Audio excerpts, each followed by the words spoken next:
Assalamualaikum warahmatullahi wabarakatuh. Pada kesempatan kali ini, kami dari kelompok 2 akan mempresentasikan mengenai bisnis global, bisnis menggunakan sistem informasi.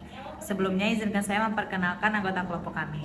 Saya Aisyah Rafifah Tunisa dengan NIM 2210522028. Serena Seti, NIM 2210521005. Nisa Ramadhani, NIM 2210522005. Jeriko Adrianto, NIM 2210522046. Rahid Fadil, NIM 2210522064, Fauzia Trihapsari, NIM 2210523069, Izzi Fekra Fasidiki, NIM 2210523016, dan Gepar Hidayat dengan NIM 2210523036. Dalam kesempatan kali ini ada 4 tujuan pembelajaran yang akan kami sampaikan.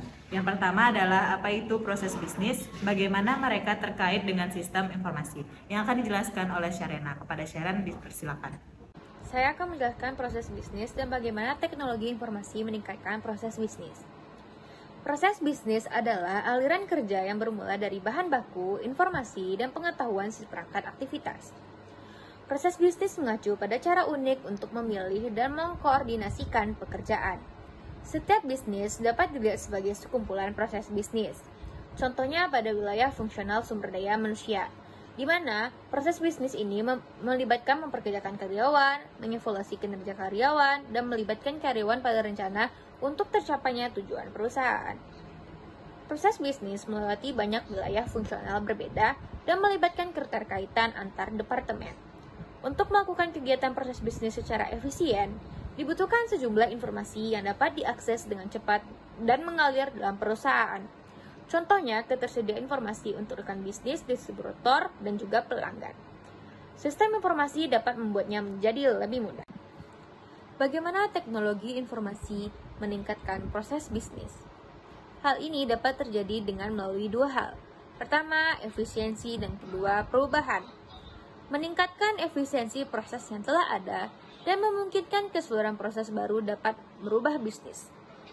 Sistem informasi mengoptimalisasikan banyak tahap proses bisnis menjadi lebih singkat dan mudah. Teknologi baru dapat mengubah arus informasi, menggantikan tugas yang dilakukan secara bertahap menjadi dapat dikerjakan secara bersamaan. Akibatnya, terhindarnya penundaan pada pengambilan keputusan. Informasi dapat mengubah cara bisnis bekerja dan model bisnis yang sepenuhnya baru. Contohnya pada Amazon sebagai e-commerce. Dikembalikan kepada moderator. Baiklah, selanjutnya poin kedua dari tujuan pembelajaran yaitu bagaimana sistem melayani kelompok manajemen berbeda di dalam bisnis dan bagaimana sistem yang menghubungkan perusahaan meningkatkan kinerja dari organisasi.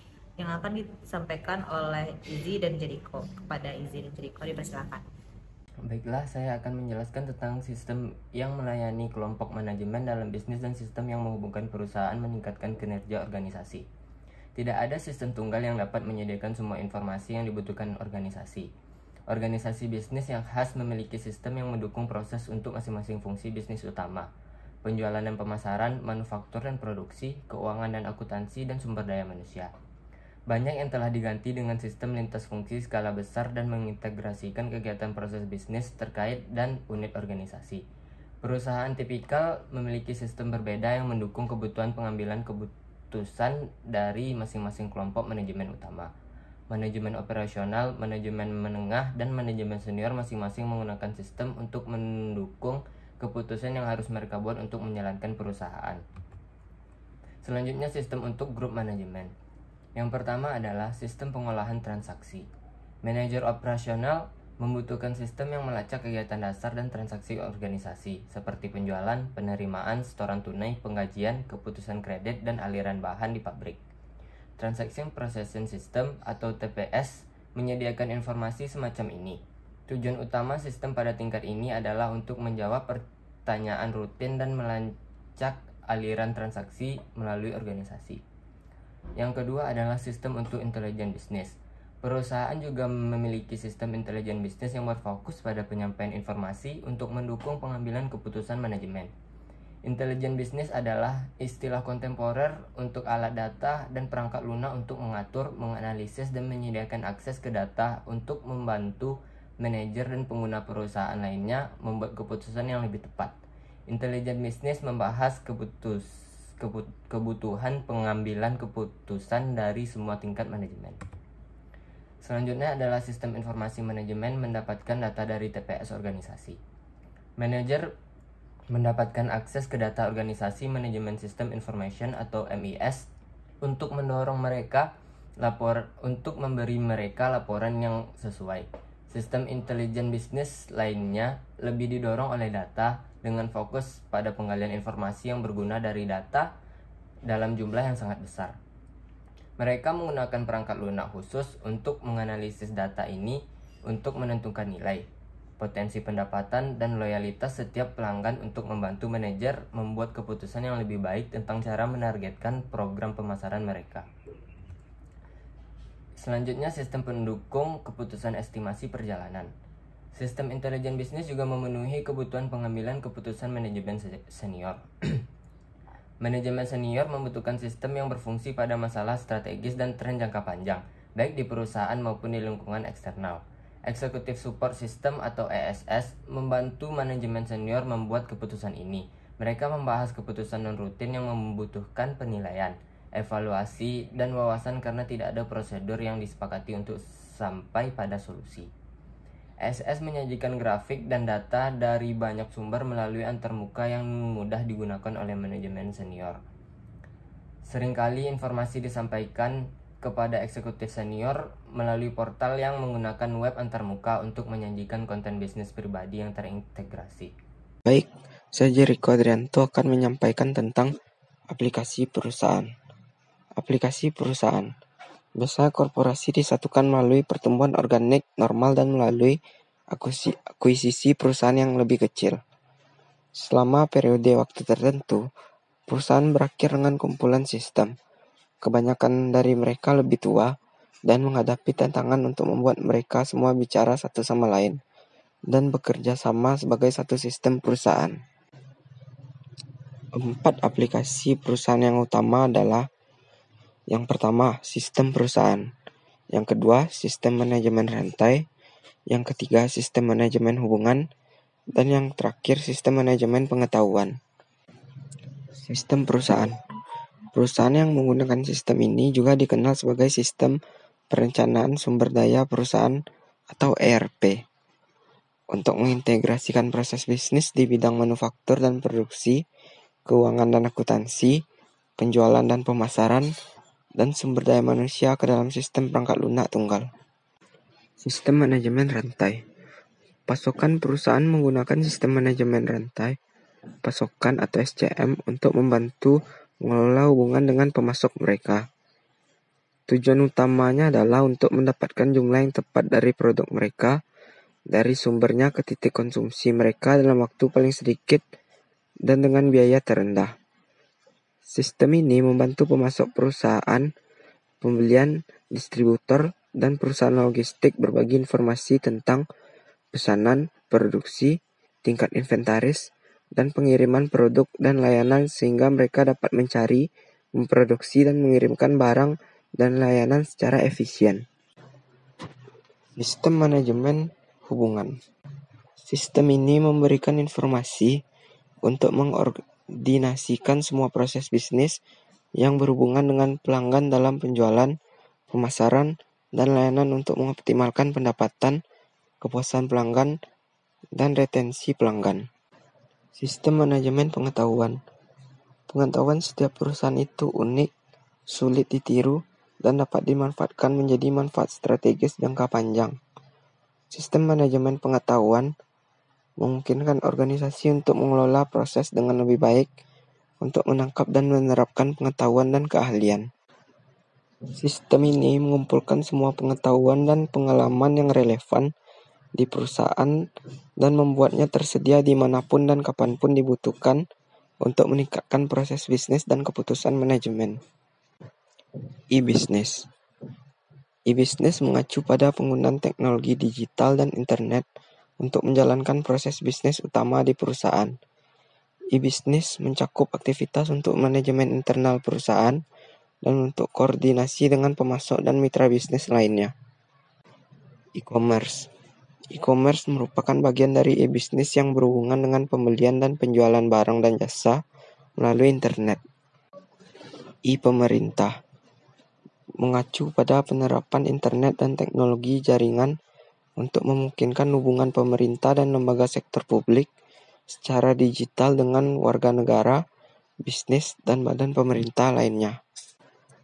E-government biasa membuat operasi pemerintah lebih efisien dan juga memberdayakan warga negara dengan memberi mereka akses yang lebih mudah ke informasi dan kemampuan untuk berjejaring secara elektronik dengan warga lainnya.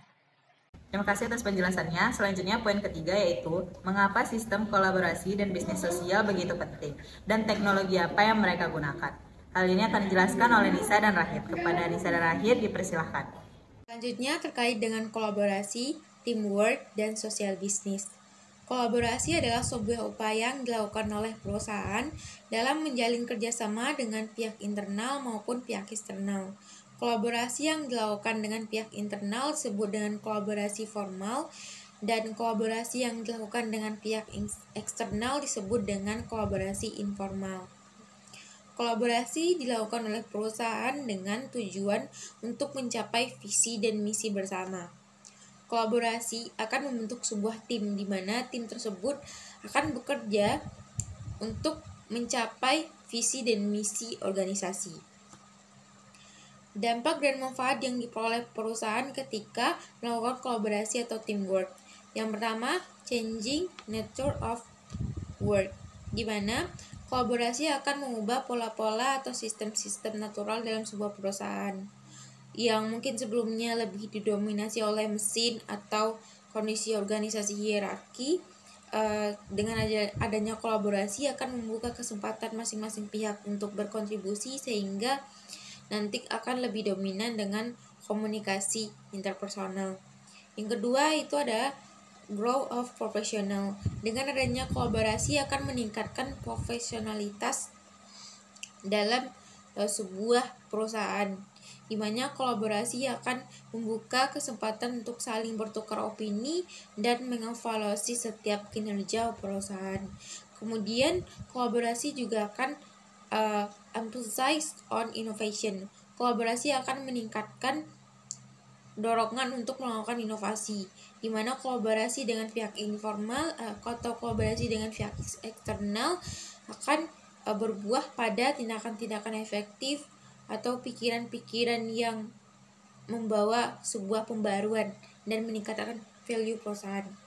Kemudian kolaborasi dan teamwork juga akan merubah kebiasaan dan culture dalam perusahaan, di mana mungkin dengan adanya pihak eksternal yang terlibat dalam sebuah kinerja atau proyek akan memungkinkan terjadinya iklim atau situasi yang berbeda, sehingga mungkin akan mengubah kebiasaan-kebiasaan atau pola interaksi tertentu dalam sebuah perusahaan. Berikutnya terkait dengan bisnis sosial.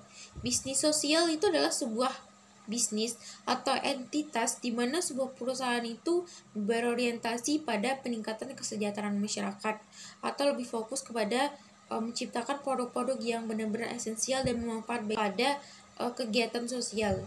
Contohnya tuh mungkin kayak social marketing gitu. Sebuah perusahaan yang melakukan atau mempromosikan isu-isu pemanasan global atau isu-isu kekerasan terhadap anak. Sebuah perusahaan yang mengajak orang untuk menggunakan produk daur ulang dan hal-hal atau slogan-slogan baik lainnya.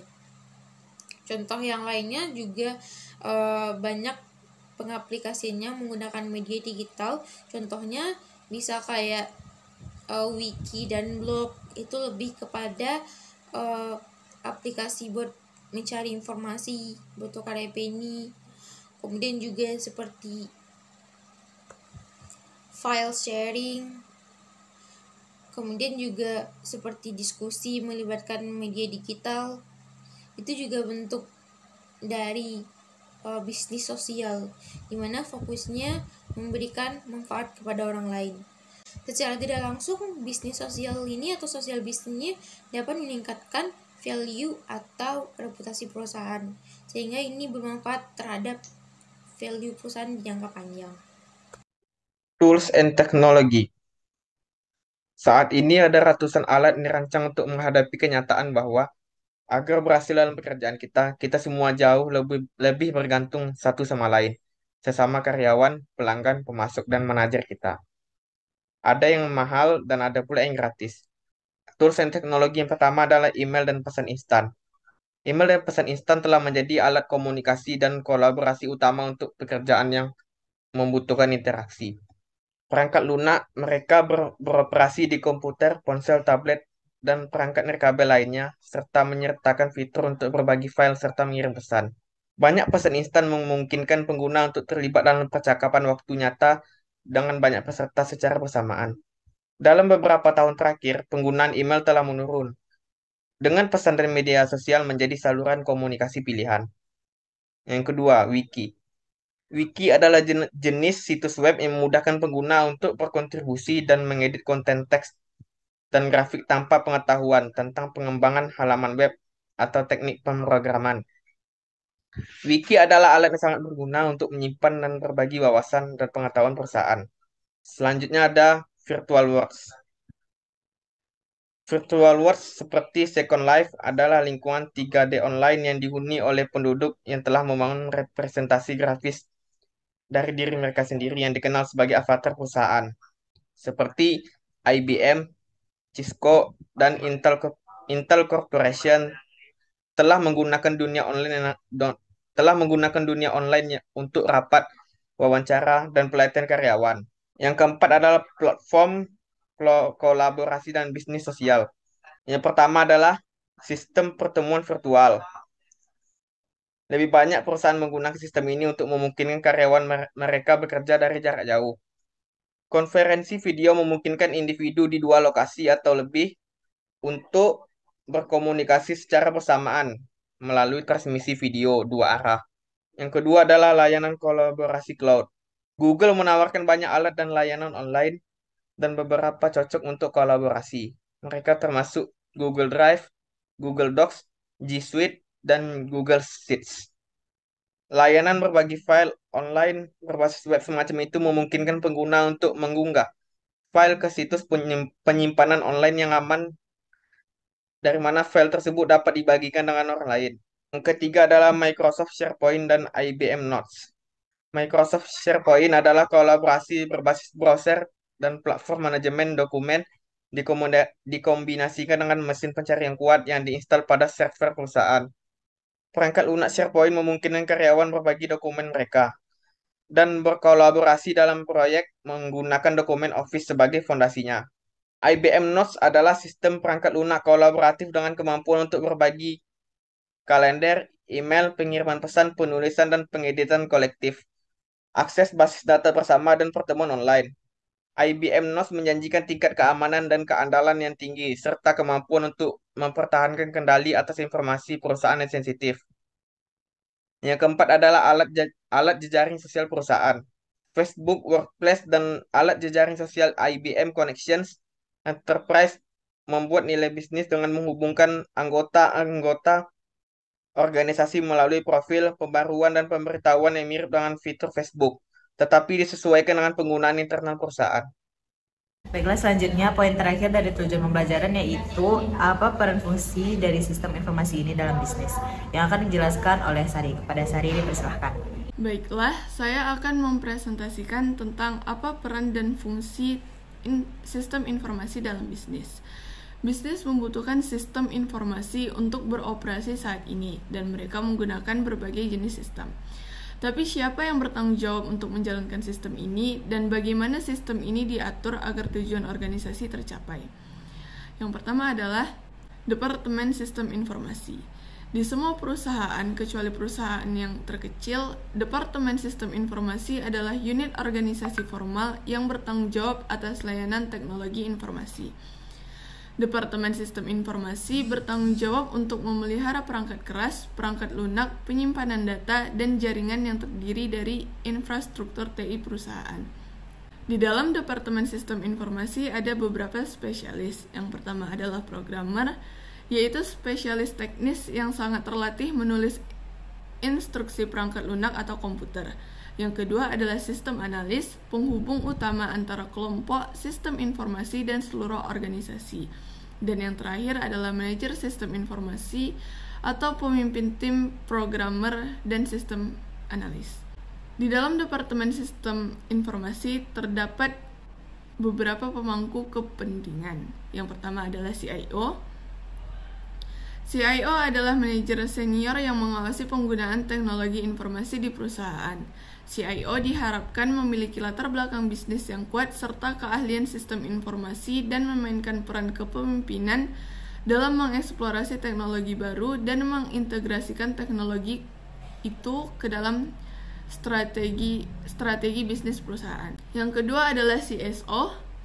CSO bertanggung jawab untuk mendidik dan melatih pengguna dan spesialis sistem informasi tentang keamanan, menjaga agar manajemen tetap sadar akan ancaman dan gangguan keamanan, dan memelihara alat dan kebijakan yang dipilih untuk mengimplementasikan keamanan. Yang ketiga adalah CPO. CPO adalah pribadi yang bertanggung jawab untuk memastikan bahwa perusahaan mematuhi hukum privasi data yang ada. Yang keempat adalah CKO. CKO bertanggung jawab atas program manajemen pengetahuan perusahaan. CKO membantu merancang program dan sistem untuk menemukan sumber pengetahuan baru atau memanfaatkan pengetahuan yang ada dengan lebih baik.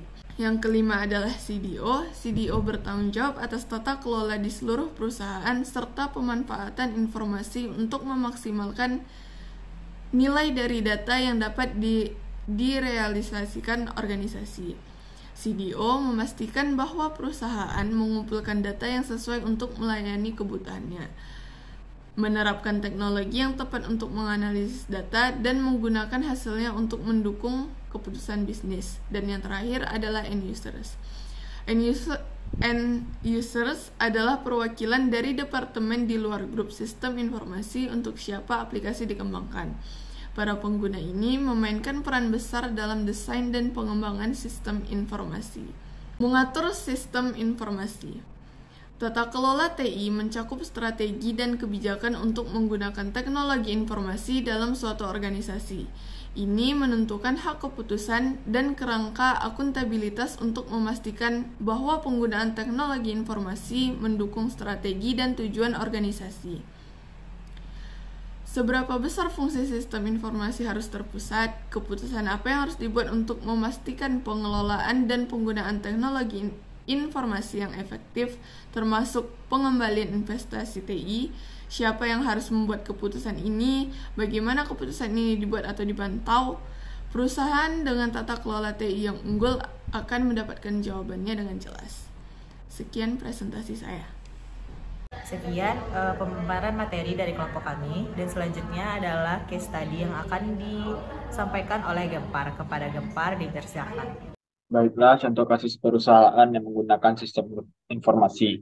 Di era teknologi seperti sekarang ini, tidaklah sedikit perusahaan yang menggunakan sistem informasi guna mempermudah perusahaan dalam aktivitas bisnis yang dijalankan. Berikut contoh sebuah perusahaan yang menggunakan sistem informasi. Pengambilan keputusan atau dikenal dengan Decision Support System adalah sebagai berikut. Contohnya, PT Diva Food berlokasi di Bandar merupakan perusahaan yang bergerak dalam bidang makanan. Semua aktivitas operasional perusahaan dilakukan di sana. Setiap aktivitas produksi senantiasa diusahakan memberikan pelayanan yang terbaik terhadap konsumen, baik konsumen lama ataupun konsumen baru. Dengan pelayanan serta produk yang baik, maka masyarakat akan dengan mudah menerimanya. Pemilihan karyawan atau sumber daya manusia juga disesuaikan dengan jabatan kriteria para jabatan tertentu. Sistem informasi juga diperlukan untuk proses matching dan analisis gap yang dibuat. Adanya proses profil matching dibutuhkan untuk menentukan rekomendasi karyawan dalam sistem kenaikan jabatan serta perencanaan karir yang berdasarkan 3 aspek penting seperti kapasitas intelektual, sikap kerja, yang terakhir perilaku. Dari hasil proses tersebut berupa ranking karyawan untuk mengisi jabatan kosong yang membutuhkannya. Software ini dibuat dengan menggunakan Microsoft Access 2000 untuk membuat database dan Borland Delphi sebagai kompilernya. Maka, dari hasil implementasi sistem, disimpulkan bahwa dengan penggunaan software ini dapat membantu proses pengambilan keputusan terhadap profil matching proses kenaikan jabatan, dan perencanaan karir di PT Divapod. Ini merupakan contoh proses bisnis fungsional sumber daya manusia untuk mengevaluasi kinerja pekerjaan karyawan dengan melibatkan sistem informasi. Sekian presentasi dari kelompok 2 mengenai bisnis global, bisnis menggunakan sistem informasi. Dilanjutkan dengan sesi tanya jawab. Saya sebagai moderator mohon maaf apabila ada kesalahan. Wassalamualaikum warahmatullahi wabarakatuh.